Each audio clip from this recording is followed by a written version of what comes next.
Assalamualaikum warahmatullahi wabarakatuh.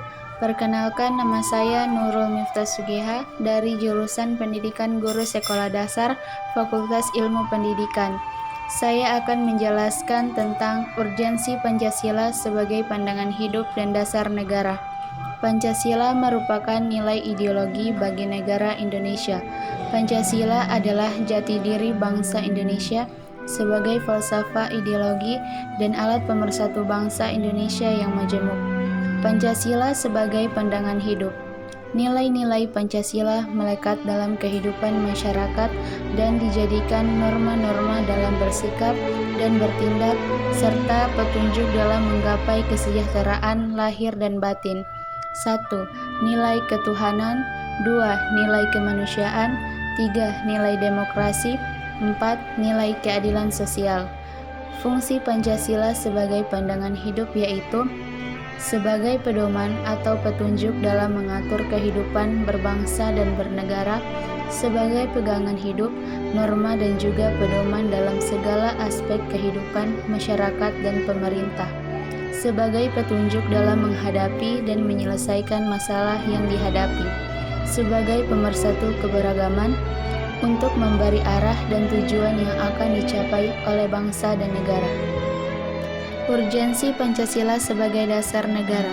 Insinyur Soekarno menggambarkan urgensi Pancasila secara ringkas, tetapi meyakinkan Pancasila adalah salah satu dasar filsafat dan juga salah satu pemersatu bangsa, dan pada hakikatnya mempersatukan dalam perjuangan melenyapkan segala penjajahan, terutama imperialisme. Pancasila sebagai dasar negara adalah sumber dari segala sumber hukum Indonesia dan mengandung makna dan nilai-nilai Pancasila harus menjadi landasan dan pedoman dalam membentuk dan menyelenggarakan negara. Memahami urgensi Pancasila sebagai dasar negara bisa menggunakan pendekatan, yaitu pendekatan institusional dan pendekatan sumber daya manusia. Pendekatan institusional adalah membentuk dan menyelenggarakan negara yang berdasarkan pada nilai-nilai Pancasila sehingga negara Indonesia dapat mewujudkan tujuan negara atau terpenuhnya kepentingan nasional. Sementara itu, pendekatan sumber daya manusia terdapat dua aspek, yaitu orang-orang yang menjalankan pemerintahan dengan cara melaksanakan nilai-nilai Pancasila secara konsisten dalam membentuk tugas dan tanggung jawab sehingga kebijakan negara akan menghasilkan kebijakan yang mengedepankan kepentingan bangsa. Tetapi melihat kejadian yang jauh dari sikap penerapan nilai-nilai Pancasila pada Indonesia, masyarakat yang hanya memeluk agama tertentu karena faktor kemayoritas sehingga ia tidak bisa menjalani ajaran agamanya dengan baik. Sikap tidak adil terhadap sesama hanya karena perbedaan suatu hal antar suku, karena rendahnya rasa kesatuan dan perlakuan tidak adil di beberapa tempat sosial karena faktor perbedaan ras.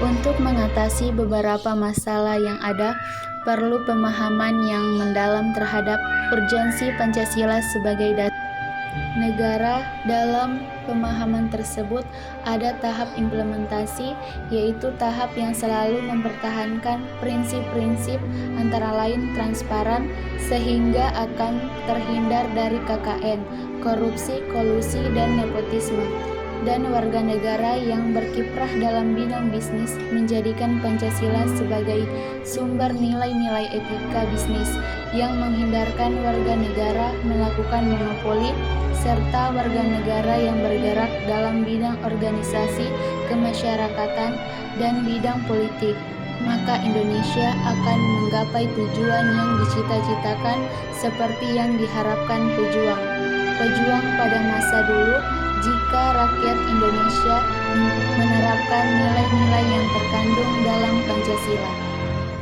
Sekian itu dari saya. Wassalamualaikum warahmatullahi wabarakatuh.